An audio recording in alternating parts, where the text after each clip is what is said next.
Of course I can't do the whole motor examiner, but these are parts of it which I hope you'll find helpful. Say the doctor was doing Woody Allen's reflexes. What do you think Woody Allen would be doing? He'd be up like this, bent up and looking to see what was happening.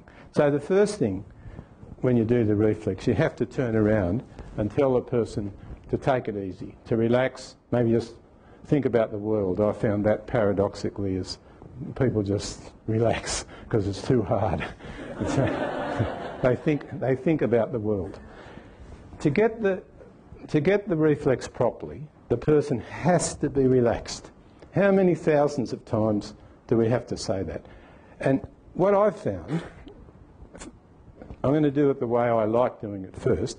What I've found is the way to get the person to relax, first of all, you massage them a bit. Now, chiropractors massage, physios massage. Why can't we do a bit? So, don't forget, this is the muscle we want to relax, isn't it? Gastrocnemius and soleus, because we're doing the ankle jerk. And so we hold it and rub it a bit. And then we look around and see that they're up in the Woody Allen position. You make them lie back and relax again. So you've done that. Then you simply put your fingers, maybe the bottom half of your fingers, over the top of their foot. You move it about a third of the way back and you go boing. Now, that's how you do the ankle jerk. The way that I found is the best. There's lots of other ways of doing it. For instance, you can cross the leg and bang the tendon. And you can, I don't mind, away you go. But it's hard. In the end, to get that tendon relaxed and hit it, and then you do the other leg, you've got to run around and get all over the place. It's the commonest way, I suppose, to bend the knee and hit the tendon. How it got like that, I don't know, and I'm not going to demonstrate that way. But you'll get taught that way. But why not do the easy way? You just hold the muscle, you look around, see they're nice and relaxed, you put your hand, you pull it back, and you go like that. Now, what didn't I do? I didn't go like that. I didn't do this. The students, when you start off, you do that. Why do you do that? Because you're frightened of hurting yourself, or because you're a bit spastic. I don't know. But there's a nice swing to it.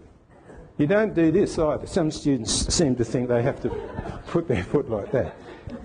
You want to practice. It's quite important because you'll probably do like 1 million of these before you're dead. And it's important. So you don't do this. So you can just go home and do 10 of those for a start. Try and get a hammer that's nice and soft. This one's a beauty, and every time I nearly lose it, I'm in great grief. But so far I've kept it. And it's broken 3 times, but I've repaired it. It's got metal in the middle, just like someone's better baseball bat. So there it is. You don't go like that. When you pull the foot back, you don't pull it too far, and you don't pull it not far enough. You pull it just the right distance. And when you hit it, you've got your fingers pushing against the bottom of the foot. They're not just there, they're pushing, and when you hit, you don't move your hand back. That's what you see students do as well, sort of like that, because they don't want to. It's like playing billiards. You have to make sure that the energy gets transferred from the one billiard ball to the next, and this is the one billiard ball. Your hand's neutral, and you do that. And then for this one, you look around again, maybe, if anything, your patient's asleep by now, so that's good. And you massage the calf again, and then if you don't get the reflex, if it's absent, there are manoeuvres that you always fail the exam for if you don't do them. One's called I've forgotten how to pronounce it, the Gendrasic or Gendrasic manoeuvre, where what you do is increase the excitation of the anterior horn cells by performing some other action. So, can you make like a monkey grip and pull hard and clench your jaw? When I say, not yet, relax now, relax, okay, pull. And then you get the jerk. What if it's absent? Does that mean it's diseased? There is a disease? No, because quite a lot of young women, for instance, don't have reflexes. It's not unusual not to have a reflex. And so the mere absence of reflexes without any other symptoms, no pathology, nothing, it doesn't mean anything. Cool.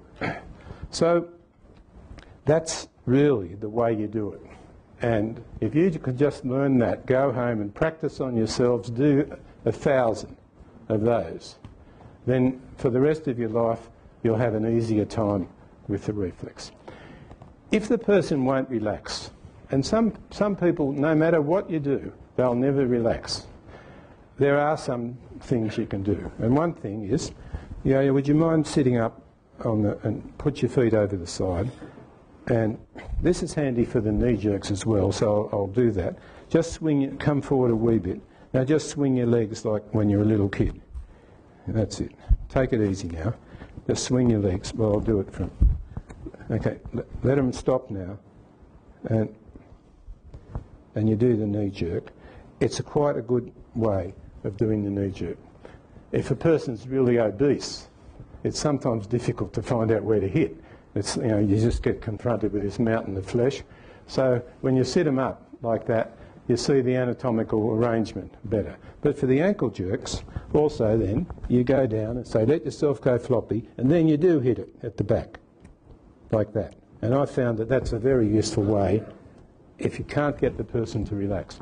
If the person doesn't relax, you won't get the jerk. And some people deliberately keep their leg tense, and so you can't get the reflex. In the books it says you get them to kneel up on the edge of the bed and then you bang it, but say the person's 70, are you going to get them to kneel up on their bed? It looks stupid, they could fall off, so really it's not done. I've never seen it done, I've never done it. But this is quite handy. You just give it a bang with a person like that. And remember for knee jerks. So would you kindly lie back again? When you're a student, you sometimes talk too much when you're examining the patient. I'm just going to do this. I'm just going to do this. I'm just going to do that. Now, my daughter told me they got taught a few years ago that you have to say that. You have to get permission, as it were. I'm just going to palpate your kidney. It just sounds so stupid. But I said to her, well, did they say you have to say whether you're going to palpate the left kidney or the right kidney? And she says, no, they didn't go that far. And I say, there you are then. You don't have to tell the patient everything. You don't have to tell the patient you're going to palpate their kidney. Because all you're doing is, oh, I didn't know I had something wrong with my kidney. Because people are worried. And if you say you're going to, now your liver, I'm going to palpate your liver, oh, I could have, that's no good. What you do is get permission at the start by taking a proper history and making the patient think that you care about them and telling them you're going to examine them, and then you do it. So you don't say, I'm just going to do this, I'm just going to do that. Well, I don't. So that when you do the knee jerks, here's a clue, and if you remember this, you'll save, probably by the time you die, say 5 hours of time. You say, take it easy, let yourself relax. You put your hand under both legs, you take your tendon hammer and you push there. Now why this works I don't know, but let yourself go floppy, and as you lift up the knees, you push this down. Otherwise, half the time, the person lifts their leg off the bed as you do it. And then, you think I've got strong muscles? I have, and I'm taking all this weight, and you do 1, 2, have a rest. That's all you need to do. Some people go like this. First of all, they do 1. Okay, see, it comes up when you do that. But by the time you do this one, you've forgotten. There's too much time, and then they have to go sort of like this. There's no reason unless you're wimpy, and you haven't got enough strength to hold up 2 legs. And you probably, some people couldn't, but it's not too hard. So you slide your hand under, you push there, and that automatically makes the person, because they don't really, when you lift up this leg, as I said, they think they have to lift up, when you lift the thigh, they think you have to look the leg. 1, 2. That's all you need to do. When you do the reflexes, you're already thinking. You're not just doing them. Well, you are sometimes, in which case you just give them a quick tap, and if they're not just what you want, you don't worry at any rate, because it's not part of their history. You don't have a hypothesis. And unless it fits in with what you think's wrong with a person, it's not so important in the exam. The examination is low and high power for all the different parts. And so if this isn't important, you might do it really quickly. When we get to the upper limb, the way I do it, I say hands on your tummy, elbows on the bed, like that. And that makes the arm relax. And then I put my finger on the biceps tendon and I give it a hit. And now see how nicely it goes, sort of floink, doesn't it? Point, well, I missed. Floink. Not like that, because you break your, unfortunately I break it again. That's true devotion to service. Teaching, I break my tendon, now it doesn't work as well. So, elbows on the bed, hands on your tummy. And you can lean across, and then, I didn't know I did that. With this one I do it with my finger here, so that's better actually. Who would have known that? And then with this one, because your thumb actually points at the right angle, you put your thumb there and give it a hit. And then for the triceps, you rest it on their tummy. This is when they're lying down and you give it a nice tap. And the same on the other side. Now you can do the reflexes sitting up as well, there's nothing wrong. But some people, it's hard to relax. If you're sitting up, straight away all your axial muscles are tense. And some people, when they when they cut their steak, they grind their teeth at any rate, don't they? So what I'm saying is there's not specificity of the nervous system and so that if the person's sitting up, they might have increased tone in their muscles as well. So I think it's better to have them lying back, but of course you can't always get that. The Babinski response is really a response, it's a nociceptive response. So no doing it, no just being smart and doing it with your thumb. Because your thumb is not, it's too soft, this is my opinion. Of course you can do it and it doesn't matter what the result is. You need a thing, if you don't have anything else, I use my key always, but one of these little sticks is quite handy. Now when the students do the Babinski response, they nearly always do this. Down here, and I say, what are you looking for, a plant of what? Or something. What you actually want to observe is their toe. And sometimes there's other reflex, cross-deductive reflex. So you don't even need to get down there. You stand up straight like the military. And you don't do it too hard and you don't do it too soft. You do it just the right amount.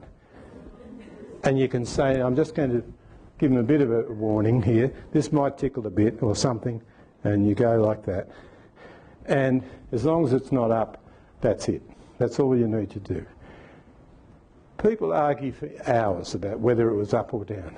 The most important thing is, does it fit in with the other signs? If the foot tapping's perfect, Yo-Yo, can you tap on my hand? Tap, tap, quickly and accurately. Bigger, ups and downs, that's it. Quickly. If his foot tapping's perfect, if his tone's good, if his reflexes are okay, and you think the toe might be up, it's probably not important. Because what you're doing when you examine the person is answering the question, is testing the hypothesis that you had in the first place. And so sometimes you have to leave one bit of evidence aside and just concentrate on all the others. You don't always get a perfect, all the clues perfectly going together. You don't get a full hand always like you do in cards. You have to put it together and do the best you can. And when you do the joint position, since you just say, close your eyes gently. Say gently, because if you close them too hard, it sort of interferes with your mind, doesn't it? Because for a start, you can hear your ear muscles. Did you know you can hear your muscles? You can. So if you really close it hard, you hear a little roar in your ear from some of the muscles. So, and then you say, tell me if it goes down or up. You wake? Down or up? it's very handy, because if they say down, if there's an appreciable delay, then it's highly likely that they want you to think there's a problem. It's a bit of abnormal illness behaviour. If it's out of step with everything else and you think the person's, you know, they might have a bit of give-way weakness in their power. Give-way weakness means this. Put your, stop me pushing, don't let me push down. Right, now this time when I push, after about 5 milliseconds, you give way. Okay. See, there's no neurological illness where you have give way like that. That means the person wants you to think there's something wrong. For the power, this is what I've found over the years. When you're testing power, it's hard to get the patient to oppose you, because they don't want to do what they think the doctor, and they don't want to sort of do the wrong thing. And if the doctor's pushing their hand down, they think it needs to go down. So what I do, I say to the person, cock your wrists back, rock hard. I found, instead of saying try as hard as you can, I say rock hard.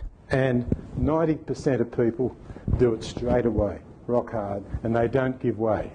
Then I go like this, out like a butterfly, put them hard as you can, and don't let me push down. And then it's a quick way of making the person realise that you want to test their power. It's now too late for me, thank goodness, but I never bothered to learn 3+, 4+, or whatever all those things, because I could never remember what 4+ meant. So what I do is write in the notes that I can reasonably easily overcome it, or that they can't go against gravity. Remember that I said that it's the nervous system, the central nervous system, that gives the pattern. Well, if a person's got weakness of their foot, they might, for instance, have a mild problem with a lateral popliteal nerve here because they crossed their leg during anaesthetic and it got bruised, and so that they've got mild weakness of dorsiflexion of the foot. If you want to know whether it's an upper motor neuron problem, here or in the spinal cord, or a lower motor neuron, you can get them to tap. If they can tap perfectly, because that doesn't take much strength, they're not standing on their toes, it doesn't take much strength to do that. If they can tap perfectly and they're weak, it's a lower motor neuron problem. You see? Because for an upper motor neuron problem, the patterning is what goes first, not weakness. And if the patterning's perfect and they're weak, it really means that the proper order of commands are coming down, but it's not quite getting there because the muscle's weak or because the peripheral nerve isn't quite doing its job. So the tapping test for the fingers and for the toes is very helpful in knowing whether it's an upper motor neuron or a lower motor neuron problem. But of course, if they're so weak they can't move their foot, if the nerve's cut, they won't be able to tap.